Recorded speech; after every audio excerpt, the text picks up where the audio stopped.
ನಮಸ್ಕಾರ. ಹಿಂದೂ ತ್ರಿಮೂರ್ತಿಗಳ ಬಗ್ಗೆ ನಮಗೆಲ್ಲ ಗೊತ್ತೇ ಇದೆ ಅಲ್ವಾ? ಅದರಲ್ಲಿ ಬ್ರಹ್ಮಾಂಡವನ್ನೇ ಸೃಷ್ಟಿಸಿದ ಮಹಾನ್ ದೇವ, ಆ ಭವ್ಯ ಸೃಷ್ಟಿಕರ್ತ ಬ್ರಹ್ಮನ ಬಗ್ಗೆ ಇವತ್ತು ಮಾತಾಡೋಣ. ಆದರೆ ಇಲ್ಲೊಂದು ತುಂಬಾನೇ ಇಂಟ್ರೆಸ್ಟಿಂಗ್ ಪ್ರಶ್ನೆ ಇದೆ. ಯೋಚನೆ ಮಾಡಿ, ಇಡೀ ಬ್ರಹ್ಮಾಂಡವನ್ನೇ ಸೃಷ್ಟಿಸಿದ ದೇವರಿಗೆ ಯಾಕೆ ಅಷ್ಟಾಗಿ ದೇವಸ್ಥಾನಗಳಿಲ್ಲ? ವಿಷ್ಣು ದೇವರಿಗೆ ಇದ್ದ ಹಾಗೆ ಬ್ರಹ್ಮನಿಗೆ ಯಾಕೆ ಪ್ರಮುಖ ಅವತಾರಗಳಿಲ್ಲ? ಇದೇ ಈ ಇಡೀ ಚರ್ಚೆಯ ಕೇಂದ್ರಬಿಂದು. ನೋಡಕ್ಕಿದೊಂದು ದೊಡ್ಡ ರಹಸ್ಯ ತರನೇ ಕಾಣಿಸುತ್ತೆ ಅಲ್ವಾ? ಇದನ್ನೇ ನಾವು ಸೃಷ್ಟಿಕರ್ತನ ವಿರೋಧಾಭಾಸ ಅಂತ ಕರಿಬಹುದು. ನೋಡಿ, ಒಂದ್ ಕಡೆ ಅವನಿಗೆ ಸೃಷ್ಟಿಕರ್ತ ಅನ್ನೋ ಅತೀ ದೊಡ್ಡ ಸ್ಥಾನ, ಇನ್ನೊಂದ್ ಕಡೆ ನೋಡಿದ್ರೆ ಅವನಿಗೆ ಪೂಜೆನೂ ಇಲ್ಲ, ಬೇರೆ ದೇವರುಗಳ ಹಾಗೆ ಅವನು ಭೂಮಿಯ ವಿಚಾರಗಳಲ್ಲಿ ತಲೆನೂ ಹಾಕಲ್ಲ. ಏನಿದು ಕಾಂಟ್ರಡಿಕ್ಷನ್? ಸರಿ, ಬನ್ನಿ ಈ ಒಗಟನ್ನ ಒಟ್ಟಿಗೆ ಬಿಡಿಸೋಣ. ಹಾಗಾದ್ರೆ ದೀನಿಕ್ಕೆ ಉತ್ತರ ಏನು? ಬ್ರಹ್ಮದೇವರಿಗೆ ಶಕ್ತಿ ಕಡಿಮೆ ಇದೆಯಾ? ಖಂಡಿತ ಇಲ್ಲ. ಉತ್ತರ ಇರೋದು ಅವನ ದೌರ್ಬಲ್ಯದಲ್ಲ, ಬದಲಿಗೆ ಅವನ ಪಾತ್ರ ಮತ್ತು ಅವನ ಶಕ್ತಿಯ ವಿಶಿಷ್ಟ ಸ್ವರೂಪದಲ್ಲೇ ಇದೆ.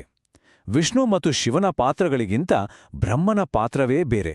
ಆತನ ಶಕ್ತಿ ವ್ಯಕ್ತವಾಗುವ ರೀತಿಯೇ ವಿಭಿನ್ನ. ಸರಿ, ಹಾಗಾದ್ರೆ ನೇರವಾಗಿ ನಮ್ಮ ಮುಖ್ಯ ಪ್ರಶ್ನೆಗೆ ಬಂದ್ಬಿಡೋಣ. ಯಾಕೆ ಬ್ರಹ್ಮನಿಗೆ ಅವತಾರಗಳಿಲ್ಲ? ಈ ಬಗ್ಗೆ ನಮ್ಮ ಪುರಾಣಗಳು ಏನ್ ಹೇಳ್ತವೆ ಅಂತ ನೋಡೋಣ ಬನ್ನಿ. ಅಂದ್ಹಾಗೆ ಈ ಪ್ರಶ್ನೆಗೆ ನಮ್ಮ ಪುರಾಣಗಳಲ್ಲಿ ಸುಮ್ಮನೆ ಒಂದಲ್ಲ, 3 ಪ್ರಮುಖ ಕಾರಣಗಳನ್ನೇ ಕೊಟ್ಟಿದ್ದಾರೆ. ಆ 3 ಕಾರಣಗಳು ಯಾವುವು ಅಂತ ಒಂದೊಂದಾಗಿ ನೋಡಿದ್ರೆ ಈ ರಹಸ್ಯದ ಮೇಲೆ ತಾನಾಗಿಯೇ ಬೆಳಕು ಬೀಳುತ್ತೆ. ಓಕೆ, ಆ 3 ಕಾರಣಗಳು ಯಾವುವು ಅಂದ್ರೆ, ಮೊದಲನೇದು ಅವನ ಮುಖ್ಯ ಕೆಲಸ ಅಂದ್ರೆ ಸೃಷ್ಟಿ ಮಾಡೋ ಕೆಲಸ ಆಲ್ರೆಡಿ ಮುಗಿದು ಹೋಗಿದೆ. ಎರಡನೇದು ಅವನಿಗೆ ಶಿವನಿಂದ ಸಿಕ್ಕಿದ ಒಂದು ದೊಡ್ಡ ಶಾಪ. ಇನ್ನು ಮೂರನೇದು ಅವನು ಸೃಷ್ಟಿಯನ್ನು ಮುಂದುವರಿಸೋಕೆ ಬಳಸಿದ ಒಂದು ತುಂಬಾನೇ ವಿಶಿಷ್ಟವಾದ ವಿಧಾನ. ಇದನ್ನ ಹೀಗೆ ಅರ್ಥ ಮಾಡ್ಕೊಳ್ಬಹುದು. ತ್ರಿಮೂರ್ತಿಗಳಲ್ಲಿ ಪ್ರತಿಯೊಬ್ಬರಿಗೂ ಒಂದೊಂದು ಡಿಪಾರ್ಟ್ಮೆಂಟ್ ಕೊಟ್ಟ ಹಾಗೆ ಬ್ರಹ್ಮನದ್ದು ಕ್ರಿಯೇಷನ್ ಡಿಪಾರ್ಟ್ಮೆಂಟ್. ಅವನು ಬ್ರಹ್ಮಾಂಡವನ್ನ, ಜೀವಿಗಳನ್ನ ಸೃಷ್ಟಿ ಮಾಡಿದ ಮೇಲೆ ಆತನ ಕೆಲಸ ಮುಗೀತು. ಅಲ್ಲಿಂದ ಮುಂದೆ ಅದನ್ನ ಪಾಲನೆ ಮಾಡೋ ಜವಾಬ್ದಾರಿ ಅಂದ್ರೆ ಮೇಂಟೆನೆನ್ಸ್ ಡಿಪಾರ್ಟ್ಮೆಂಟ್ ವಿಷ್ಣುವಿನ ಕೈಗೆ ಹೋಯ್ತು. ಧರ್ಮ ಉಳಿಸೋಕೆ, ಕೆಟ್ಟವರನ್ನ ಶಿಕ್ಷಿಸೋಕೆ ಅವತಾರಗಳು ಬೇಕು. ಆ ಕೆಲ್ಸ ವಿಷ್ಣುವಿನದ್ದು, ಬ್ರಹ್ಮನದಲ್ಲ. ಸೊ ಆತನ ಮೇನ್ ಜಾಬ್ ಮುಗ್ದಿದೆ. ಈಗ ಎರಡನೇ ಕಾರಣಕ್ಕೆ ಬರೋಣ. ಇದು ತುಂಬಾನೇ ಪ್ರಸಿದ್ಧವಾದ ಕಥೆ. ಶಿವಪುರಾಣದಲ್ಲಿ ಇದರ ಉಲ್ಲೇಖವಿದೆ. ಒಮ್ಮೆ ಬ್ರಹ್ಮ ಮತ್ತು ವಿಷ್ಣುವಿನ ನಡುವೆ ನಾನು ಶ್ರೇಷ್ಠ ಅಂತ ವಾದ ಶುರುವಾಗುತ್ತೆ. ಆಗ ಶಿವ ಒಂದು ಬೃಹತ್, ಅಂತ್ಯವೇ ಇಲ್ಲದ ಬೆಂಕಿಯ ಕಂಬ ಅಂದ್ರೆ ಜ್ಯೋತಿರ್ಲಿಂಗದ ರೂಪದಲ್ಲಿ ಪ್ರತ್ಯಕ್ಷನಾಗ್ತಾನೆ. ಅದರ ಆದಿಯಂತ್ಯ ಪತ್ತೆ ಮಾಡಿದವರೇ ಶ್ರೇಷ್ಠ ಅಂತ ಹೇಳ್ತಾನೆ. ಆಗ ಬ್ರಹ್ಮ ತಾನು ಅದರ ತುದಿಯನ್ನ ನೋಡಿದೆ ಅಂತ ಸುಳ್ಳು ಹೇಳ್ತಾನೆ. ಆ ಒಂದು ಸುಳ್ಳಿನಿಂದ ಕೋಪಗೊಂಡ ಶಿವ ನಿನಗೆ ಭೂಲೋಕದಲ್ಲಿ ಇನ್ಮೇಲೆ ಪೂಜೆ ಸಲ್ಲಬಾರದು ಅಂತ ಶಾಪ ಕೊಟ್ಬಿಡ್ತಾನೆ. ಬಹುಶಃ ಇದೇ ಕಾರಣಕ್ಕೆ ರಾಜಸ್ಥಾನದ ಪುಷ್ಕರ್ ಬಿಟ್ರೆ ಬ್ರಹ್ಮನಿಗೆ ಬೇರೆ ಎಲ್ಲೂ ದೊಡ್ಡ ದೇವಸ್ಥಾನಗಳು ಕಾಣಿಸೋದಿಲ್ಲ. ಇನ್ನು ಮೂರನೇ ಕಾರಣ, ಇದು ಆತನ ಕ್ರಿಯೇಷನ್ ಮೆಥಡ್ಗೆ ಸಂಬಂಧಿಸಿದ್ದು. ಬ್ರಹ್ಮ ತಾನೇ ಅವತಾರ ಎತ್ತಿ ಭೂಮಿಗೆ ಬರೋ ಬದಲು ಒಂದು ವಿಭಿನ್ನ ದಾರಿ ಹಿಡ್ದ. ತನ್ನ ಮನಸ್ಸಿನ ಶಕ್ತಿಯಿಂದಲೇ, ಅಂದ್ರೆ ತನ್ನ ಸಂಕಲ್ಪ ಮಾತ್ರದಿಂದಲೇ ತನ್ನ ಪುತ್ರರನ್ನ ಸೃಷ್ಟಿ ಮಾಡ್ದ. ಅವರನ್ನೇ ನಾವು ಮಾನಸ ಪುತ್ರರು ಅಂತ ಕರೆಯೋದು. ಉದಾಹರಣೆಗೆ ನಾರದರು, ದಕ್ಷ ಪ್ರಜಾಪತಿ, ಭೃಗು ಮಹರ್ಷಿ, ಸನತ್ಕುಮಾರರು ಇವರೆಲ್ಲರೂ ಬ್ರಹ್ಮನ ಮಾನಸಪುತ್ರರೇ. ಇವರಿಗೆ ಜಗತ್ತಿನಲ್ಲಿ ಸಂತತಿಯನ್ನ ಮುಂದುವರಿಸೋ ಮತ್ತು ಜ್ಞಾನವನ್ನ ಹರಡೋ ಕೆಲ್ಸವನ್ನ ವಹಿಸಲಾಗಿತ್ತು. ಅಂದ್ರೆ ಬ್ರಹ್ಮನ ಇಚ್ಛೆಯನ್ನ ಭೂಮಿಯ ಮೇಲೆ ಕಾರ್ಯರೂಪಕ್ಕೆ ತಂದವರೇ ಇವರು. ಹಾಗಾಗಿ ಅವನಿಗೆ ಪರ್ಸನಲ್ ಆಗಿ ಅವತಾರ ಎತ್ತಿ ಬರೋ ಅವಶ್ಯಕತೆನೇ ಬೀಳಲಿಲ್ಲ. ಸರಿ, ಇಲ್ಲಿಯವರೆಗೂ ಬ್ರಹ್ಮ ಯಾಕೆ ಅವತಾರ ಎತ್ತಲಿಲ್ಲ, ಯಾಕೆ ಪೂಜೆ ಇಲ್ಲ ಅಂತ ನೋಡಿದ್ವಿ. ಆದರೆ ಇದರರ್ಥ ಅವನು ಶಕ್ತಿಹೀನ ಅಂತ ಖಂಡಿತ ಅಲ್ಲ. ಈಗ ಆತನ ನಿಜವಾದ ಶಕ್ತಿ ಏನು, ಅದು ಹೇಗೆ ಕೆಲಸ ಮಾಡುತ್ತೆ ಅನ್ನೋದನ್ನ ನೋಡೋಣ. ಇಲ್ಲಿ ಅವನ ಪಾತ್ರದ ಇನ್ನೊಂದು ಅದ್ಭುತ ಮುಖ ನಮಗೆ ಪರಿಚಯ ಆಗುತ್ತೆ. ನೋಡಿ, ವಿಷ್ಣು ಮತ್ತು ಶಿವನ ಶಕ್ತಿ ಅಂದ್ರೆ ಅದು ಡೈರೆಕ್ಟ್ ಆಕ್ಷನ್ ಇದ್ದ ಹಾಗೆ.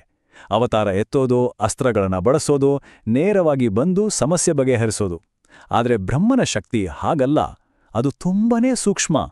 ಅವನ ಪವರ್ ಕಾಣಿಸೋದು ಜ್ಞಾನದ ರೂಪದಲ್ಲಿ, ಸೃಷ್ಟಿಯ ರೂಪದಲ್ಲಿ ಮತ್ತು ಅವನು ಹಾಕಿದ ಕಾಸ್ಮಿಕ್ ರೂಲ್ಸ್ ರೂಪದಲ್ಲಿ.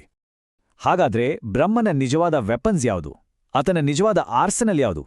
ಕೇಳಿ, ಅವನ 4 ಮುಖಗಳಿಂದ ಬಂದ 4 ವೇದಗಳು, ಜ್ಞಾನ, ಸಂಗೀತ, ಕಲೆಗೆ ಅಧಿದೇವತೆಯಾದ ಅವನ ಪತ್ನಿ ಸರಸ್ವತಿ, ಯಾರಿಗೇ ಆಗ್ಲಿ ಎಂಥದ್ದೇ ಆಗ್ಲಿ ವರವನ್ನ ಕೊಡಬಲ್ಲ ಸಾಮರ್ಥ್ಯ, ಎಲ್ಲಕ್ಕಿಂತ ಹೆಚ್ಚಾಗಿ ಪ್ರತಿಯೊಂದು ಜೀವಿಯ ಹಣೆಬರಹವನ್ನ ಬರೆಯೋ ಅಧಿಕಾರ, ಅದೇ ಬ್ರಹ್ಮಬರಹ. ಬ್ರಹ್ಮನ ಶಕ್ತಿ ಎಷ್ಟರ ಮಟ್ಟಿಗಿದೆ ಅನ್ನೋದಕ್ಕೆ ಇದಕ್ಕಿಂತ ದೊಡ್ಡ ಉದಾಹರಣೆ ಬೇಕಿಲ್ಲ. ಯೋಚನೆ ಮಾಡಿ, ರಾವಣ, ಹಿರಣ್ಯಕಶಿಪು, ತಾರಕಾಸುರ ಈ ರಾಕ್ಷಸರಿಗೆಲ್ಲ ಅಷ್ಟೊಂದು ಪವರ್ ಎಲ್ಲಿಂದ ಬಂತು? ಅವರು ಬ್ರಹ್ಮನನ್ನೇ ತಪಸ್ಸು ಮಾಡಿ ವರಗಳನ್ನ ಪಡೆದಿದ್ದು. ಆ ವರಗಳು ಎಷ್ಟೊಂದು ಶಕ್ತಿಯುತವಾಗಿದ್ದು ಅಂದ್ರೆ ಅವರನ್ನು ಸೋಲಿಸೋಕೆ ಸ್ವತಃ ವಿಷ್ಣು ಮತ್ತು ಶಿವನೇ ಬೇರೆ ಬೇರೆ ಅವತಾರಗಳನ್ನ ಎತ್ತು ಬರ್ಬೇಕಾಯ್ತು. ಅಂದ್ರೆ ಬ್ರಹ್ಮನು ಹಾಕಿದ ಗಂಟನ್ನ ಬಿಚ್ಚೋಕೆ ಬೇರೆ ತ್ರಿಮೂರ್ತಿಗಳೂ ಬರ್ಬೇಕಾಯ್ತು. ಹಾಗಾಗಿ ಬ್ರಹ್ಮನ್ನನ್ನ ನಾವು ಅಲ್ಟಿಮೇಟ್ ಕಾಸ್ಮಿಕ್ ಆರ್ಕಿಟೆಕ್ಟ್ ಅಂತ ಕರಿಬೋದು. ಇಡೀ ಯೂನಿವರ್ಸ್ನ ಬ್ಲೂ ಪ್ರಿಂಟ್ ಹಾಕಿದವನು ಅವನೇ. ಗ್ರಹ, ನಕ್ಷತ್ರದಿಂದ ಹಿಡಿದು ಪ್ರತಿಯೊಂದು ಹುಳುವಿನ ಹಣೆಬರಹದವರೆಗೆ ಅಸ್ತಿತ್ವದಲ್ಲಿರುವ ಪ್ರತಿಯೊಂದನ್ನು ಡಿಸೈನ್ ಮಾಡಿರೋದು ಇದೇ ಸೃಷ್ಟಿಕರ್ತ. ಈಗ ಕಾಲದ ಬಗ್ಗೆ ಮಾತಾಡೋಣ. ಅವನ ಸ್ಕೇಲ್ ಎಂಥದ್ದು ಅಂತ ಅರ್ಥ ಮಾಡ್ಕೊಳ್ಳಕ್ಕೆ ಇದು ಮುಖ್ಯ. ಒಂದು ಯುಗ ಚಕ್ರ ಅಂದ್ರೆ ಎಷ್ಟು ವರ್ಷ ಗೊತ್ತಾ? ನಮ್ಮ ಮಾನವ ಲೆಕ್ಕದಲ್ಲಿ ಬರೋಬ್ಬರಿ 43,20,00,000 ವರ್ಷಗಳು. ಇದಿನ್ನೂ ಕೇವಲ ಒಂದೇ ಒಂದು ಯುಗ ಚಕ್ರ ಅಷ್ಟೇ. ಆದ್ರೆ ಶಾಕಿಂಗ್ ವಿಷಯ ಏನಂದ್ರೆ ಇಂಥ 1000 ಯುಗ ಚಕ್ರಗಳು ಸೇರಿದ್ರೆ ಅದು ಬ್ರಹ್ಮನಿಗೆ ಕೇವಲ ಒಂದು ದಿನ, ಒಂದೇ ಒಂದು ದಿನ. ಅದನ್ನೇ ಕಲ್ಪ ಅಂತ ಕರೆಯೋದು. ಅಂದ್ರೆ ನಮ್ಮ ಕೋಟ್ಯಾಂತರ ವರ್ಷಗಳು ಅವನಿಗೆ ಒಂದು ಹಗಲು ಅಷ್ಟೇ. ಇನ್ನು ಯೋಚಿಸಿ, ಕಾಲದ ಮೇಲೆ ಅವನ ಹಿಡಿತ ಎಷ್ಟಿರಬೇಡ. ಸರಿ, ಇಲ್ಲಿಯವರೆಗೂ ನೋಡಿದ ಎಲ್ಲ ಅಂಶಗಳನ್ನ ಒಟ್ಟು ಸೇರಿಸಿ ಬ್ರಹ್ಮನ ಪಾತ್ರವನ್ನ ಅರ್ಥ ಮಾಡ್ಕೊಳ್ಳೋಕೆ ಒಂದು ಸುಲಭವಾದ, ಅದ್ಭುತವಾದ ಹೋಲಿಕೆ ಇದೆ. ಅದನ್ನ ನೋಡೋಣ. ಬ್ರಹ್ಮನ ಪಾತ್ರ ಒಂದು ನಾಟಕದ ಡೈರೆಕ್ಟರ್ ಇದ್ದ ಹಾಗೆ. ಯೋಚಿಸಿ, ಅವನು ಬ್ರಹ್ಮಾಂಡ ಅನ್ನೋ ಇಡೀ ಸ್ಟೇಜನ್ನೇ ರೆಡಿ ಮಾಡ್ತಾನೆ, ಹಣೆಬರಹ ಅನ್ನೋ ಸ್ಕ್ರಿಪ್ಟ್ ಬರೀತಾನೆ, ಜೀವಿಗಳು ಅನ್ನೋ ಆಕ್ಟರ್ಸ್ ಅನ್ನ ಸೆಲೆಕ್ಟ್ ಮಾಡ್ತಾನೆ. ಆದ್ರೆ ಅವನು ಎಂದಿಗೂ ಸ್ಟೇಜ್ ಮೇಲೆ ಬಂದು ಆಕ್ಟ್ ಮಾಡಲ್ಲ. ಆ ಕೆಲ್ಸವನ್ನ ವಿಷ್ಣು, ಶಿವನಂತಹ ಬೇರೆ ದೇವತೆಗಳಿಗೆ ಬಿಟ್ಟು ತಾನು ತೆರೆಮರೆಯಲ್ಲೇ ಇರ್ತಾನೆ. ಹಾಗಾಗಿ ಕೊನೆಗೆ ನಮ್ಗೇನ್ ಗೊತ್ತಾಗುತ್ತೆ ಅಂದ್ರೆ, ಬ್ರಹ್ಮನ ಶಕ್ತಿ ಇರೋದು ಫೌಂಡೇಶನಲ್ಲಿ, ಅಡಿಪಾಯದಲ್ಲಿ. ಅದು ಇಂಟರ್ವೆನ್ಷನಲ್ಲಿ ಅಂದ್ರೆ ಹಸ್ತಕ್ಷೇಪದಲ್ಲಿ ಅಲ್ಲ. ಅವನು ಇಡೀ ಸಿಸ್ಟಮ್ಮನ್ನೇ ಕ್ರಿಯೇಟ್ ಮಾಡ್ದ, ಮಿಕ್ಕವರೆಲ್ಲರೂ ಆ ಸಿಸ್ಟಮ್ ಒಳಗಡೆ ಕೆಲಸ ಮಾಡ್ತಾರೆ ಅಷ್ಟೇ. ಕೊನೆಯದಾಗಿ ಒಂದು ಪ್ರಶ್ನೆನ ನಿಮ್ಮ ಮುಂದಿಟ್ಟು ಈ ಚರ್ಚೆಯನ್ನ ಮುಗಿಸೋಣ. ನಿಜವಾದ ಹಿರಿಮೆ ಇರೋದು ಯಾವುದ್ರಲ್ಲಿ? ಎಲ್ಲವನ್ನು ಹುಟ್ಟುಹಾಕುವ ಆ ಒಂದು ಅದ್ಭುತವಾದ ಆರಂಭದಲ್ಲ, ಅಥವಾ ಅದನ್ನ ಯುಗಯುಗಗಳ ಕಾಲ ಕ್ಷಣಕ್ಷಣಕ್ಕೂ ಕಾಪಾಡಿಕೊಂಡು ಬರುವ ನಿರಂತರ ಪಾಲನೆಯಲ್ಲ? ಯೋಚನೆ ಮಾಡಿ.